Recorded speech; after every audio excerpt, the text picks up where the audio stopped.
Welcome to my notes Oracle DB YouTube channel. Here we are going to see the PT series. The first video is slow query logging and explain plan in detail. What is a slow query? So as a DBA in real time, the customers or client would say, boss, this particular query as taking a more than as usual time. Can you please look into that? How we are going to identify those queries? Usually what we will do, we will log in those queries in that logs based on some parameter and threshold value. In Postgres, there is a parameter name called log underscore min duration statement. Here, this parameter helps to catch or it will store that information in our log files. So before we are going to enable this parameter, we should consider other parameters too. Those are logging underscore collector. By default, it is in off only. So if we required or if it's a new provisioned servers, we have to enable it. The log directory where the log files has been stored, those directory name has to specify it.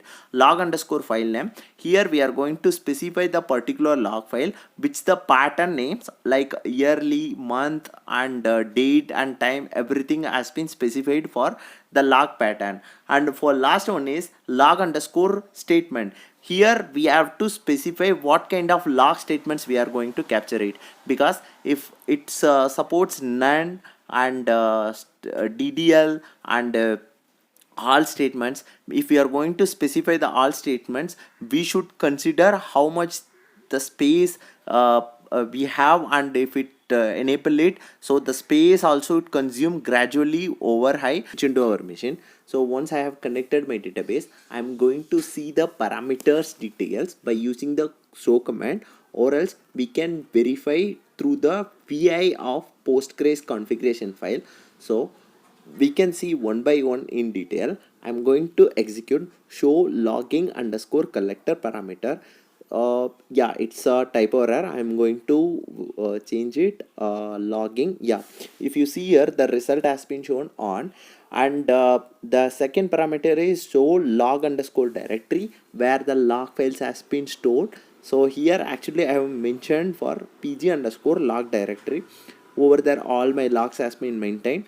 And the next thing is I'm going to verify the log file name. If you see the output, Postgresql hyphen year, month, date, hours, minutes, seconds has been pattern has been provided, and I'm going to verify the log min duration statement. It was 100 milliseconds. So it is based on the environment and application usage, those threshold value has been maintained. So for the education purpose, I'm going to use 100 milliseconds.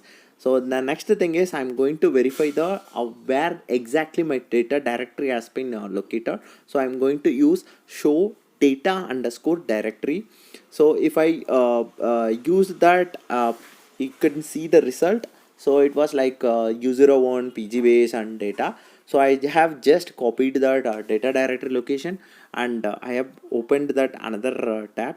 In that another tab, actually I am going to view into that Postgres configuration file those parameters. So I just into the directory inside by using the cd command, and I have edited vi postgres sql.conf file. Here you can see that. So here the parameter of log underscore statement actually I have provided for all. So each command we can see here in the right side command line what are the options, and the description has been provided in detail. So the next one is I'm going to check logging underscore collector. So I'm just typing it just logging underscore collector.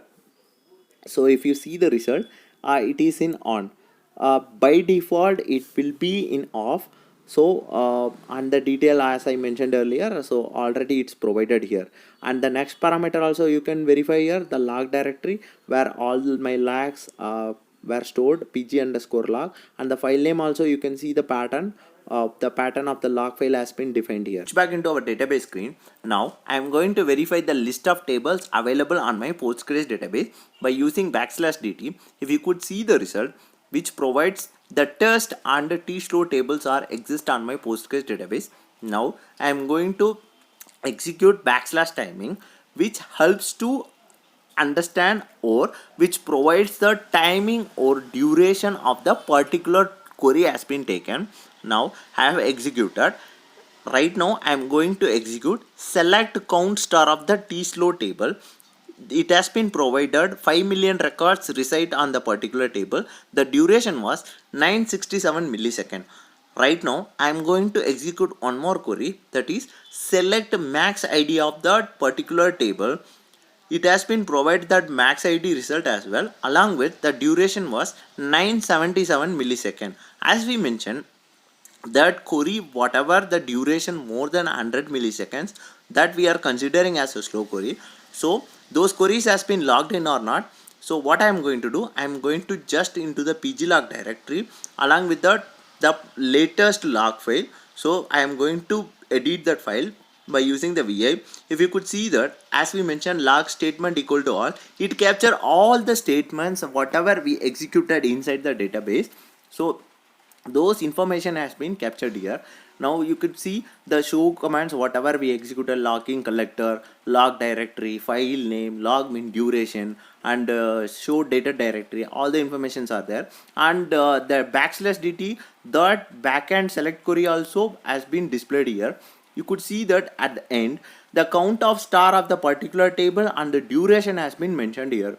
So this is how the slow query has been logged into our log file. If we found the slow query, the next step would be taken the explain plan and review the plan of that particular query to figure out the slowness issue. The planner is responsible for creating an execution plan for each and every query that comes into the server. The optimizer has to decide the most efficient execution plan. Whenever the planner creates the plan for the query, the planner also determines the cost of the particular query or cost of the particular plan.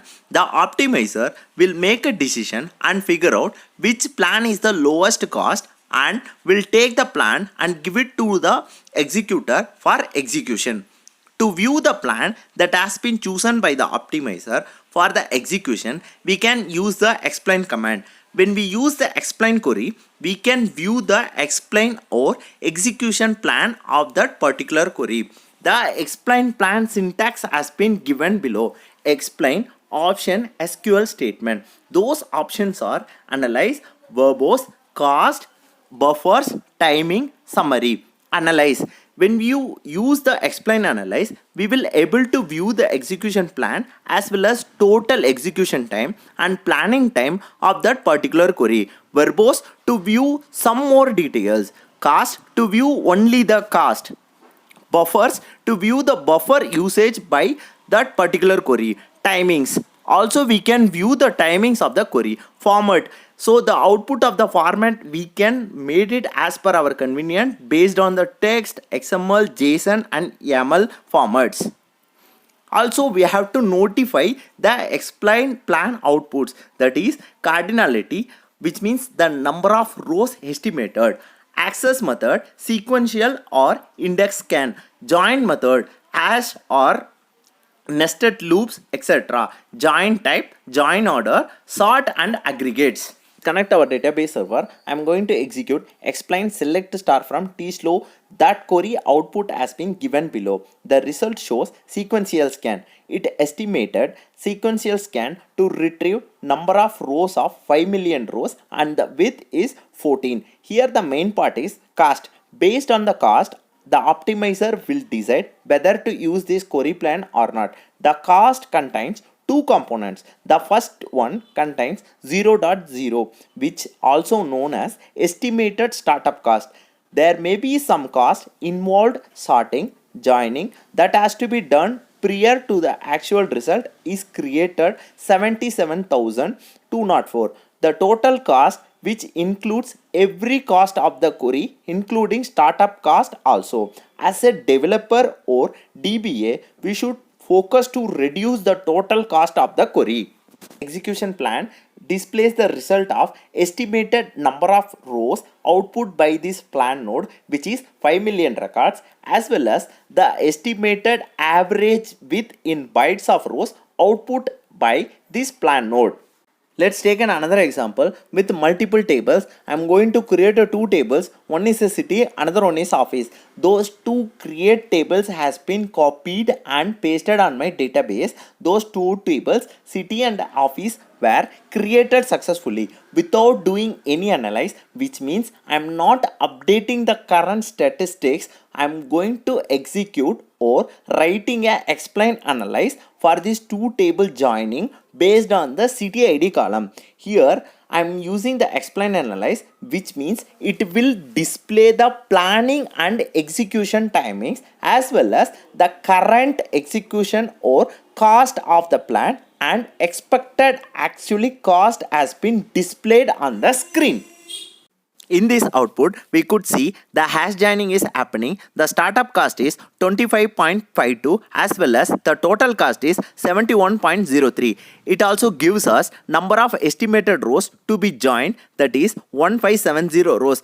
We don't have any records in this table, but still it shows 1570 rows because of old statistics or missing query plan. The cost is a number by server calculates itself. Even the average width is 1 or 2, but we don't have any rows at all.